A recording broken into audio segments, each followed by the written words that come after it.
Mas quero agradecer, sobretudo, ao doutor Emílio Odebrecht, presidente do Conselho da Odebrecht, e o Marcelo, presidente do Grupo Odebrecht. Porque foram duas pessoas que começaram a construir essa obra ainda sem o contrato assinado. Eles já estão trabalhando há 90 dias e o contrato foi assinado hoje.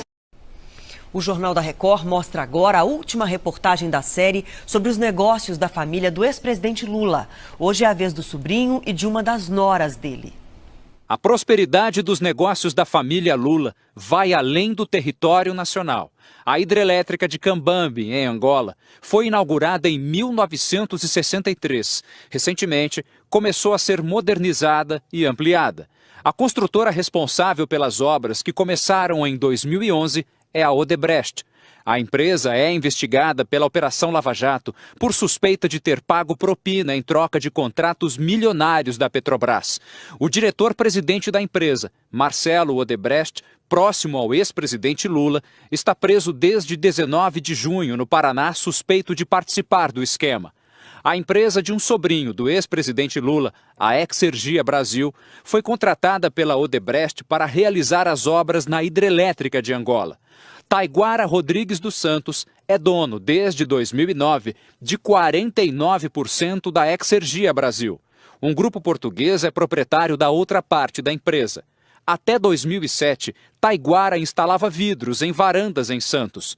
O sobrinho do ex-presidente foi convocado pela CPI do BNDES para explicar como se tornou um empresário que ganhou 2 milhões de dólares, o equivalente a 8 milhões de reais, em 4 anos. O sobrinho do ex-presidente afirmou que não sabe qual é a origem do dinheiro que recebeu para realizar as obras na hidrelétrica de Angola. Então, mas eu não sei, não tem como a gente... Quando a gente vai prestar um serviço, você não sabe de onde vem o recurso. Taiguara também respondeu se foi ajudado por Lula a entrar no negócio. A sua amizade com o ex-presidente Lula e com Lulinha, acha que ajudou nesses contratos ou prejudicou?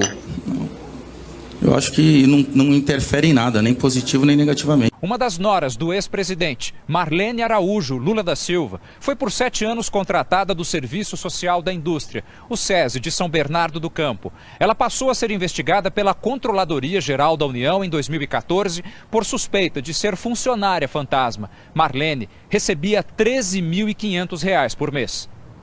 Aqui é residência? É. É residência? É. Ué, eu achei que procurava o quê? Eu achei que fosse um escritório aqui. Era o escritório antigamente do o Meneghelli. O Meneghelli? Porque eu tive a informação que aqui seria um escritório, parece que do SESI. Era isso mesmo. Era isso? Isso. Ah, agora não é mais. Jair Meneghelli fez amizade com Lula no movimento sindical e foi indicado por ele para ser o presidente do SESI, onde recebia até o ano passado R$ 60 mil por mês.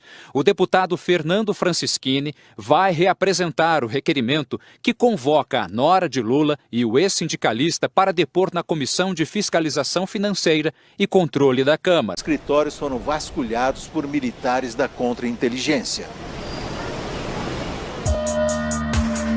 Com as informações do Departamento de Justiça dos Estados Unidos, temos a dimensão do mapa completo da distribuição de suborno.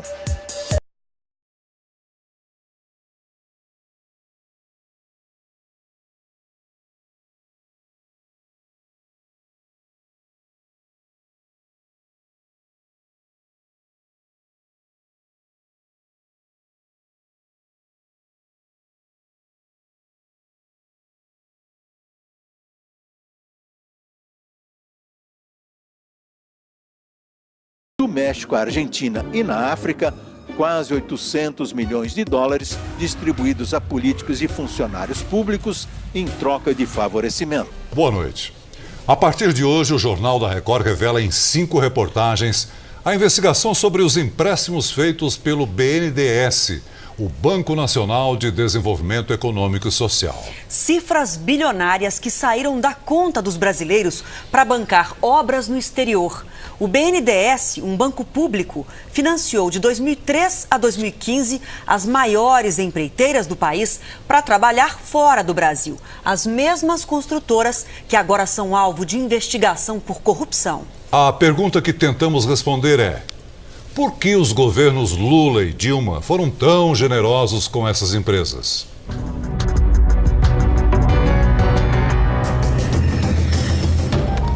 A investigação sobre os financiamentos do Banco Nacional de Desenvolvimento Econômico e Social começou aqui na redação do Jornal da Record.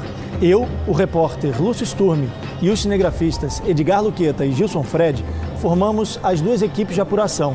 A nossa suspeita era de que o dinheiro liberado pelo Banco Brasileiro não havia sido investido de maneira correta e que as escolhas dos financiamentos não tiveram critérios técnicos, e sim políticos. De 2003 a 2015, o banco financiou quase 14 bilhões e meio de dólares para as principais empreiteiras brasileiras realizarem obras no exterior. Os governos dos ex-presidentes Lula e Dilma Rousseff foram bastante generosos com os amigos estrangeiros.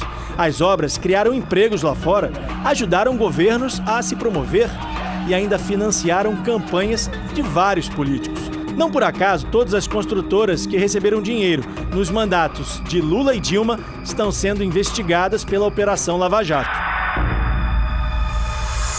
O BNDES é um banco estatal criado na década de 50 para financiar e ajudar a desenvolver a economia.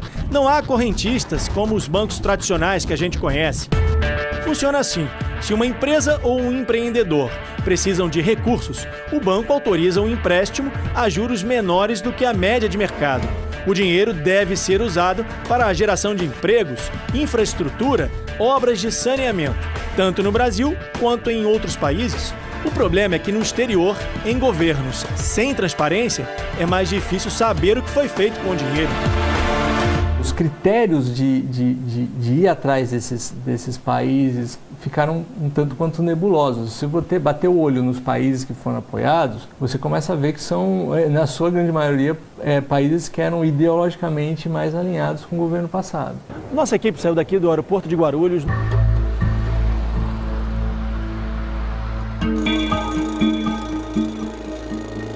A participação das empresas brasileiras no exterior foi vista com um certo orgulho, principalmente em um país com participação modesta no cenário econômico mundial.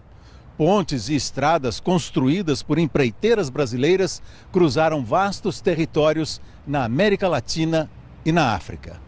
Mas uma investigação feita nos Estados Unidos revela que, junto com a experiência e a tecnologia, empresas exportaram também práticas de corrupção bem conhecidas dos brasileiros. Como isso foi possível? Houve colaboração dos governos locais? Quanto custou tudo isso? E o que fazer para combater essa prática tão disseminada? Estes são os temas do Sem Fronteiras desta semana.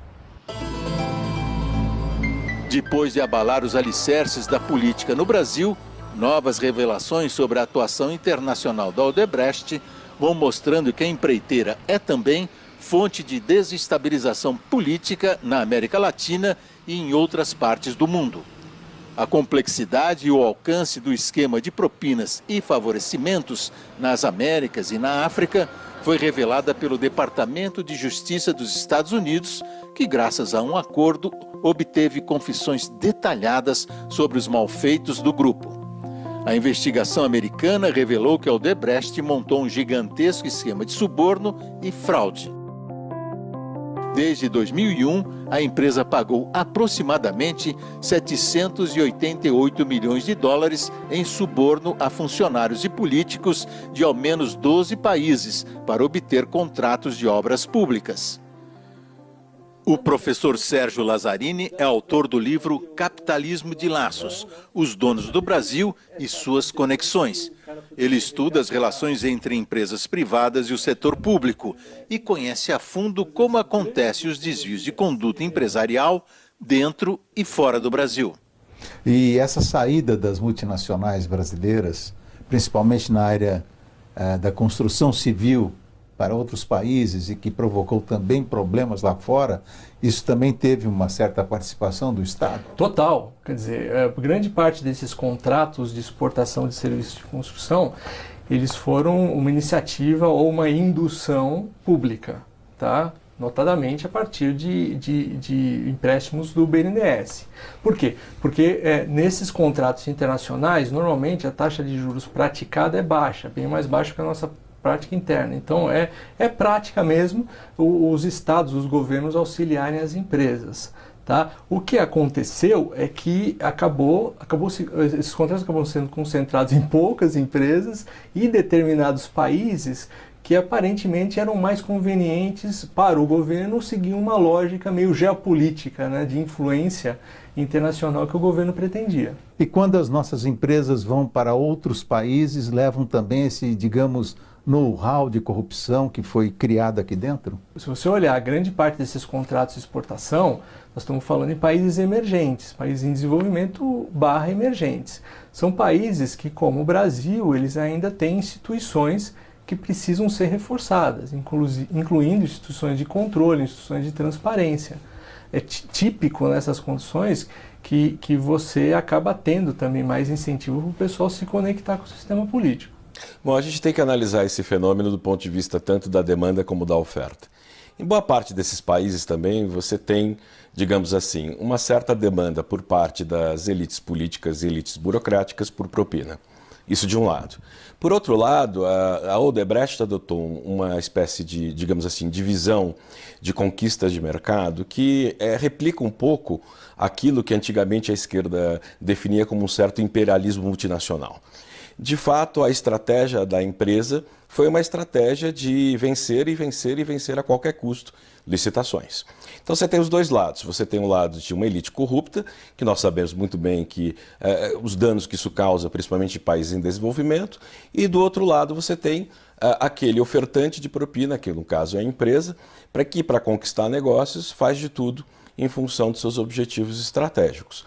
A grande questão a se discutir para nós como país é se essa política que foi adotada no período recente, mas veio, na verdade, desde antes, né, dos últimos governos petistas, se esse tipo de política é uma política adequada do ponto de vista de médio a longo prazo para a própria imagem do Brasil e para a própria imagem da empresa. Me parece que não. Depois das revelações da investigação do Departamento de Justiça americano, o grupo Odebrecht concordou em pagar 3,5 bilhões de dólares de indenização nos Estados Unidos, na Suíça e no Brasil. Vários países criaram suas próprias operações Lava Jato a partir das revelações do governo americano. No Peru, as investigações chegaram a 3 ex-presidentes. Um deles, Alejandro Toledo, foi acusado de ter recebido 20 milhões de dólares da Odebrecht. A justiça peruana expediu uma ordem de prisão contra Toledo e o governo fez um pedido de extradição aos Estados Unidos, para onde ele viajou. Declarar fundado el requerimiento de prisión preventiva planteada por el Ministerio Público y en consecuencia se dicta prisión preventiva al investigado Alejandro Toledo Manrique. Na Colômbia, investiga-se a suspeita de que o presidente Juan Manuel Santos teria recebido contribuição ilegal da Odebrecht para sua campanha eleitoral. No Equador, a empresa teria distribuído propinas a Fabrício Correia, irmão do presidente Rafael Correia. Os dois irmãos estão brigados. No México, o governo abriu uma investigação para apurar a suspeita de que a Odebrecht, para obter um contrato, teria pago 6 milhões de dólares a um diretor da estatal Pemex, a petroleira mexicana. Na República Dominicana, a investigação interna é para identificar os funcionários beneficiados com milhões de dólares pagos pelo grupo brasileiro durante os mandatos de 3 presidentes: Hipólito Mejia, Leonel Fernandes e o atual, Danilo Medina. No Panamá, a Procuradoria-Geral pediu à Interpol um alerta de busca para 2 filhos do ex-presidente Ricardo Martinelli. Eles estão na lista de 17 panamenhos acusados de receber propina da Odebrecht. Na Venezuela, onde a empresa tem grandes contratos, a justiça mandou congelar as contas bancárias da empresa e proibiu a venda de bens que ela tem no país. A investigação pode mudar essas coisas de uma maneira significativa? Eu acredito que sim, porque nos últimos anos, eu diria para você, nas últimas décadas, e esse foi um dos benefícios da globalização. Ironia que agora a gente tem que defender a globalização. Antigamente a esquerda era a grande crítica da globalização e ela trouxe tantos benefícios. como diminuição da desigualdade entre países, por exemplo, mas trouxe também como benefícios mudanças institucionais, que ocorreram devido aos interesses dos países mais desenvolvidos, principalmente os Estados Unidos. Uma dessas mudanças foi a obrigatoriedade, por acordos internacionais, de países assinarem leis anticorrupção, que resultam hoje na necessidade de políticas de compliance que sejam para valer, não simplesmente para forma. A investigação sobre os desvios de conduta da Odebrecht no Brasil está a cargo da Polícia Federal, como parte da Operação Lava Jato, que começou em 2014 e já é considerada a maior investigação de corrupção e lavagem de dinheiro da história do país. A Lava Jato revelou um esquema que acontece há pelo menos 10 anos e envolve grandes empreiteiras, às vezes organizadas em cartel, que pagavam propinas a agentes públicos. A Lava Jato não começou agora. Você teve um aprendizado que ocorreu no escândalo do Mensalão. Todos os órgãos de controle aprenderam que eles precisam agir de uma forma coordenada. Então os países eles variam em função do estágio de maturidade institucional, né? Eu até acho que o Brasil, a gente está num estágio comparativamente até um pouco mais avançado nessa linha. O Chile, mais avançado que a gente. Outros países da América Latina, menos. Pela primeira vez, de fato, na história do Brasil, nós temos um sistema de investigação e um sistema de punição que se tornam críveis. Se você parar e pensar e pegar as histórias dos grandes escândalos de corrupção no Brasil, não tem um como esse. Há a discussão em torno de um tanto quanto de, talvez, alguns dizem, um certo jacobismo judiciário, há talvez um pouco de mão pesada, mas no frigir dos ovos, situações excepcionais exigem soluções excepcionais. Nós temos que tomar cuidados com os sistemas de checagens e balanços para evitar abuso de poder nas punições da Lava Jato, nas investigações. Mas cá entre nós, é uma situação nova. Situações novas exigem soluções novas. As pessoas pouco entendem que esses procuradores e o juiz, no caso Moro, eles se formaram nos Estados Unidos. Tirando de lado teorias bizarras conspiratórias, na verdade, a mentalidade que esses indivíduos têm e o conhecimento técnico que adquiriram vão no sentido de combater lavagem de dinheiro. Eles aprenderam técnicas de investigação, eles aprenderam técnicas de interrogatório, aprenderam técnicas para entender como é que esse tipo de esquema funciona. Então a Lava Jato é muito nova, mas ela é muito nova e ao mesmo tempo seus resultados são exemplares. Essa expansão do capitalismo brasileiro para fora aqui do Brasil também deu numa onda em que a globalização estava no seu máximo, né? Claro. Como é que você vê historicamente certo. isso? A onda de protecionismo e nacionalismo é uma má notícia. Porque o que vai acontecer? Você vai começar a fechar os países e vai falar, olha, tudo é nacional, então o que acontece? De novo, você criou oportunidades para um grupo seleto de empresários, né, que vão falar, eu quero ser o conteúdo local, né? Eu quero ser a empresa que vai ganhar benefícios. Mesmo nos Estados Unidos, o Trump chega para uma montadora e fala, eu quero que você fique aqui e não vá para o México. Essa montadora não vai fazer isso de graça. Quer dizer, ela vai querer benefícios, cortes tributários ou coisas nesse sentido. Então, essas intervenções, elas não são de graça, elas acontecem a partir de uma troca que é feita. Então, esse movimento ele não é favorável. Qual que é um movimento que seria favorável para a gente moralizar essas relações? É o desenvolvimento institucional dos países, o que está acontecendo aqui no Brasil. A gente não pode de forma nenhuma aqui no Brasil perder essa pressão que nós estamos tendo para continuar as investigações, para continuar as punições, obviamente tudo dentro de uma legalidade, tudo dentro de ritos e processos, evitando assim, qualquer conotação de que está pegando mais pesado com um versus outro, qualquer que seja esse um ou outro, de qual partido, de qual, né, nacional, ou qualquer orientação, né? Então, você precisa garantir isso. Então, tudo vai depender da maturidade institucional dos países, né? Eu tendo a crer que o Brasil continua caminhando com o reforço dessas instituições e que a pressão popular aqui vai garantir com que isso continue. Corruptos do mundo, indignados com o empenho de juízes e policiais que investigam seus malfeitos, terão de enfrentar agora um adversário mais poderoso, que não cansa nem descansa, não tira folgas nem férias, não come ou bebe, nem para o cafezinho. Trata-se de inteligência artificial, usada com sucesso pela primeira vez no Reino Unido pela justiça contra a empresa britânica Rolls-Royce, acusada de pagar propina no Brasil para vender equipamento à Petrobras, além de subornos em outros países.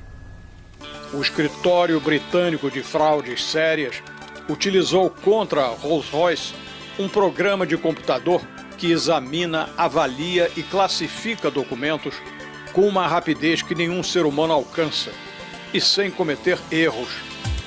Ao longo do processo, o software aprende e aperfeiçoa seu próprio trabalho. Com a ajuda da máquina, 7 investigadores britânicos conseguiram processar 600 mil documentos por dia, cobrindo um total de 30 milhões de papéis, e assim determinar o que era relevante para o processo contra a Rolls-Royce. Economizaram meses de trabalho braçal e tedioso que teria de ser feito por investigadores humanos examinando cada peça. Mas graças à tecnologia avançada, os investigadores ficaram liberados para se dedicar a tarefas menos rotineiras. O processo da Rolls-Royce resultou em multa de 800 milhões de dólares contra a empresa britânica por pagamentos ilegais no Brasil, no Reino Unido e nos Estados Unidos.